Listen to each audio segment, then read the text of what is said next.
یہ آنے والی شعبان المعظم کی جو 15ویں رات ہے، شب بارات، جس میں اللہ کی رحمتیں بڑھ کے استقبال کرتی ہیں، اس رات میں اللہ تعالیٰ سب کی بخشش فرما دے گا، لیکن فرمایا کچھ بد نصیب ایسے ہیں کہ اس رات میں بھی اللہ ان کی بخشش نہیں فرمائے گا۔ پہلا فرمایا جادو کرنے والا، اور دوسرا فرمایا کینہ پرور۔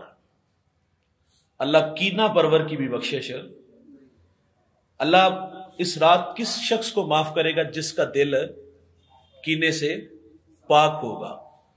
میرے نبی کی مجلس میں صحابہ بیٹھے ہوئے تھے اور حضور صحابہ سے مخاطب ہو کے فرماتے کہ ابھی جو مسجد میں داخل ہوگا وہ جنتی ہوگا۔ تو ایک انصاری شخص داخل ہوا، اس کی داڑھی سے وضو کے قطرے ٹپک رہے تھے، مجلس نور میں آیا، بیٹھا، مجلس برخاست ہوئی، چلا گیا۔ دوسرا دن ہوا تو حضور فرماتے وہ انصاری شخص آج پھر آئے گا۔ دوسرے دن پھر وہیں آیا، تیسرے دن بھی حضور نے فرمایا کہ وہ شخص آج پھر آئے گا، تو وہیں آیا اور حضور کی صحبت میں بیٹھا اور چلا گیا۔ تو حضرت عمر بن عاص رضی اللہ تعالیٰ عنہ آپ فرماتے میرے دل میں شوق پیدا ہوا کہ میں دیکھوں تو صحیح وہ کون سا ایسا عمل ہے جس نے ممتاز کیا دوسروں سے کہ حضور اس کا نام لے کے فرماتے کہ وہ آج پھر آئے گا، وہ پھر آئے گا، اور 3 دن حضور نے اس کو جنتی کہا ہے۔ اور حضرت عمر بن عاص صحابہ میں سے سب سے زیادہ عبادت گزار تھے، دن میں روزہ رکھتے تھے، رات میں قیام کرتے تھے، نوافل پڑھتے تھے، اور ایک دن میں 1 مرتبہ قرآن مجید کی تلاوت بھی فرماتے تھے۔ اللہ کے رسول صلی اللہ علیہ وسلم نے انہیں منع کیا کہ آپ 3 دن میں قرآن ختم کیا کریں، یعنی یہ صحابہ میں سب سے زیادہ عبادت گزار تھے۔ یہاں ایک لمحے کے لیے میں اور آپ رکیں گے، وہ تو 1 دن میں قرآن پڑھتے تھے، پھر حضور نے فرمایا 3 دن میں 1 قرآن مجید کی تلاوت کریں۔ میں اور آپ دیکھیں کہ ہم نے زندگی میں کتنی مرتبہ قرآن مجید کی تلاوت کی، مکمل اس کو پڑھا۔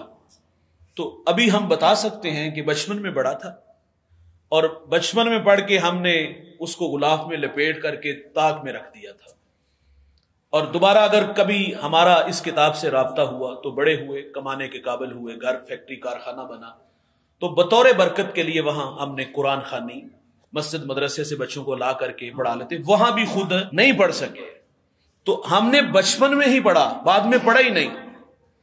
اور عمر بن عاص کیا کہتے ہیں، میں 1 دن میں 1 قرآن پڑھتا تھا، پھر حضور نے مجھے فرمایا 3 دن میں 1 مرتبہ قرآن پڑھنا۔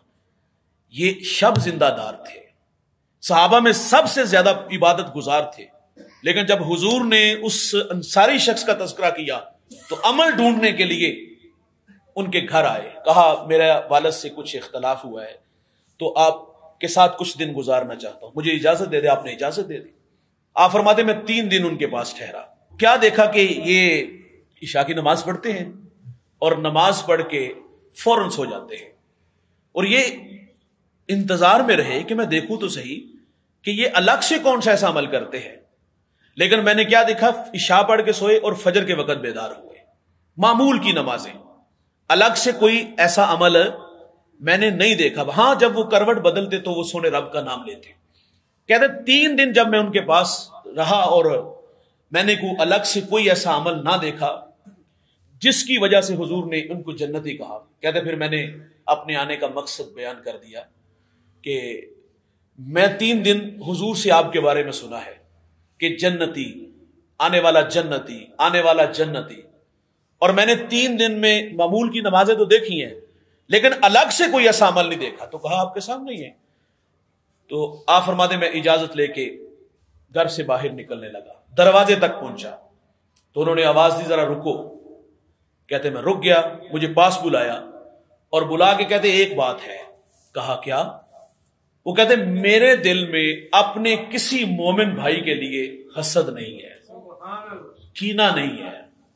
تو کہا یہی تو وہ عمل ہے جس کی وجہ سے حضور نے 3 دن آپ کے بارے میں فرمایا جنتی آئے گا، جنتی آئے گا۔ آج حسد سے ہمارے سینے بھرے ہوئے ہیں، حسد کر کے ہمیں ملے گا کیا بھائی؟ اپنا ہی نقصان ہے۔ 15ویں شعبان کو جو شخص اللہ کی رحمتوں سے محروم رہے گا، جسے بخشا نہیں جائے گا، وہ شراب پینے والا ہوگا۔ میرے نبی فرماتے شراب پینے والا بت پوجنے والے کی طرح ہوتا ہے۔ شرابی کو جب قبر میں اتارا جائے گا تو اس کا رخ قبر کے اندر قبلے سے پھیر دیا جائے گا۔ شرابی کو مرتے وقت کلمہ بھی نصیب نہیں ہوگا۔ حضرت علی فرماتے شراب کا ایک قطرہ دریا میں ڈال دیا جائے، دریا خشک ہو جائے، گھاس اگے، وہ گھاس میرا گھوڑا کھائے، اس پر سواری کرنا بھی فرماتے میں پسند نہیں کروں گا۔ فخر سے نہیں کہتے دوست کی دعوت پہ گیا، ڈرموں میں شراب مٹکے بھر بھر کے پی، یہ کوئی فخر والی بات ہے؟ ایک بزرگ کہتے گناہ کی سزا یہ ہے کہ بندہ گناہ کر کے پھر گناہ کرتا ہے۔ او بھائی گناہ ہو جائے تو اترانا نہیں چاہیے، گناہ ہو جائے تو اظہار نہیں کرنا چاہیے، گناہ ہو جائے تو ہاتھ چھوڑو، گناہ ہو جائے تو منت کرو، گناہ ہو جائے تو پچھلی راتی رحمت رب دی کرے بلند آوازہ، ہے کوئی بخشش منگن والا کھلا ہے دروازہ، آنسو بہاؤ معذرت کرو یار۔ ایک دن شراب پینے والے کی 40 دن اللہ نماز قبول نہیں فرمائے گا۔ شرابی جب قبر سے نکالا جائے گا تو فرمایا کہ اس کے منہ سے شراب کی بدبو آ رہی ہوگی قیامت کے دن۔ تو اللہ تعالیٰ کی رحمتوں سے وہ شخص محروم رہے گا جو شراب کا عادی ہوگا۔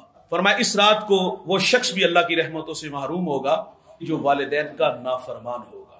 آج دیکھ لیں ہمارے ماں باپ ہمارے رویوں سے کتنے دکھی ہیں، نالا ہے، گالی دی، گھر سے نکالا، کیا کچھ نہیں ہوتا والدین کے ساتھ۔ جو والدین کے نافرمان ہوں گے اللہ ان کی بھی بخشش نہیں فرمائے گا۔ اور ایک فرمایا بدکاری کرنے والا، اللہ زانی کی بھی اس رات کو بخشش نہیں فرمائے گا۔ اور آج زنا کی ریشو بھی آپ دیکھ لیجئے کس قدر بڑھ گئی ہے۔ داتا علی حجویری کشف المحجوب میں لکھتے ہیں کہ باغ میں ایک ملازم کام کرتا تھا اور ساتھ اس کی بیوی بھی تھی۔ تو باغ کے مالک کا دل اس پہ آیا، دل فریفتہ ہوا، اس نے ملازم سے کہا شہر سے کچھ سامان لے کے آؤ، اور اس کی طرف آگے بڑھا، کہا پہلے باغ کا دروازہ بند کرو۔ جلدی سے بھاگ کر کے جا کے اس دروازے کو بند کیا، اور جب قریب آیا تو کہا ایک دروازہ ابھی بھی کھلا ہوا ہے اور وہ کبھی بند بھی نہیں ہوتا۔ اللہ اکبر! جب یہ بات کی کہ وہ دروازہ کھلا ہوا ہے، وہ ہمیں دیکھتا ہے، وہ تو 7ویں کوٹھڑی میں بھی دیکھ لیتا ہے، بس یہاں چوٹ لگی، آنکھوں میں بہت سارے آنسو، ہاتھ جوڑ کے اس سے معذرت کر لیتا ہے۔ کائنات کا حسین چہرہ جو جنسی کالک سے محفوظ ہوگا۔ اللہ تعالیٰ سے دعا ہے کہ اللہ مجھے آپ کو آخرت کے لیے محنت کی توفیق دے اور ان برے کاموں سے اللہ ہمیں بچنے کی توفیق عطا فرمائے۔